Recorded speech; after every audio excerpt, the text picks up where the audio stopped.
Okay. Whenever these Jungians are talking about stuff that you know doesn't happen in the physical world, okay, then they're talking about something that's psyche, that's psychic fact, okay? And so, like, the idea of the Virgin Mary is the most notable one, which is, okay, there aren't any virgins in the physical world, but in the psychic world, we want to imagine that there's this woman who God came down and impregnated her, and her son was the Son of God. But in the physical world, that didn't happen. Okay, there was a miracle there. There's no doubt that there was a miracle there, because here she is. She's a 13-year-old girl, right? And she's betrothed to Joseph, who's a much older man, right? And it's probably somewhat common back then. Right, and all of a sudden she's pregnant and she's not married yet. And so the miracle is that she wasn't stoned to death, right? Because they still do that in Muslim countries. They still stone people. I mean, there weren't Muslims at that time of history, but you know, the miracle was that Joseph kept her. But she had a dream or a vision that gave her a story she could tell, and then Joseph had a dream that accepted the story, right?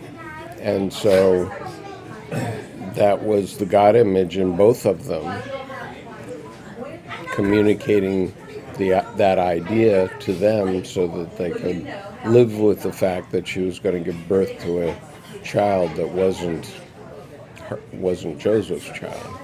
Right? That's a miracle. It's a miracle he bought that story. Well, it's a miracle that he had the vision also, right? He had a vision himself, as I understand it. Well, 18% of all children in America don't belong to the real father, or the father who's married. Interestingly, 18% is what I read. I believe it, because, well, in my case, I think my father was my real father, but I was born 5 months after my parents were married. 5 months. Of course, I didn't know that officially until their 50th wedding anniversary. So I was immaculate conception of some sort, right?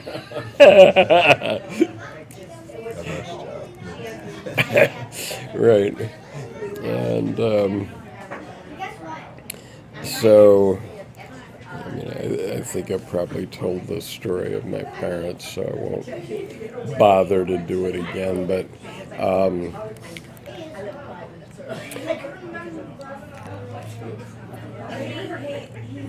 But anyway, I mean, Edinger in his lecture, one of the 2 lectures that I transcribed that are on archetype and action, he's talking about the story of Moses in the Quran, and it's in the 18th surah of the Quran. And in that surah, there is the story about Moses and Al Kidr, the green one in Muslim mythology.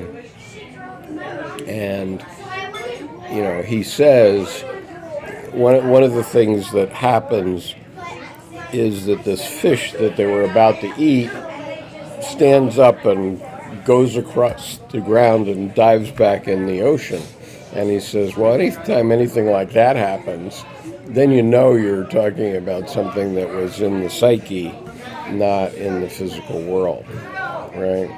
And so when you're talking about Satan going up and down, you know, that's what you're talking about. I had a synchronicity today. Yeah, what was that? I paid more attention to him. I got in the shower around 3 o'clock and I'm singing Simple Gifts. And I get in the car to come here and turn it on the radio. Turn on the car and Simple Gifts is playing. Is that right? Oh my goodness. That's interesting. I Yeah, don't know what it means, but it's I a guess it gift. means I'm simple. It's a gift to be simple. And it's one of my favorite tunes.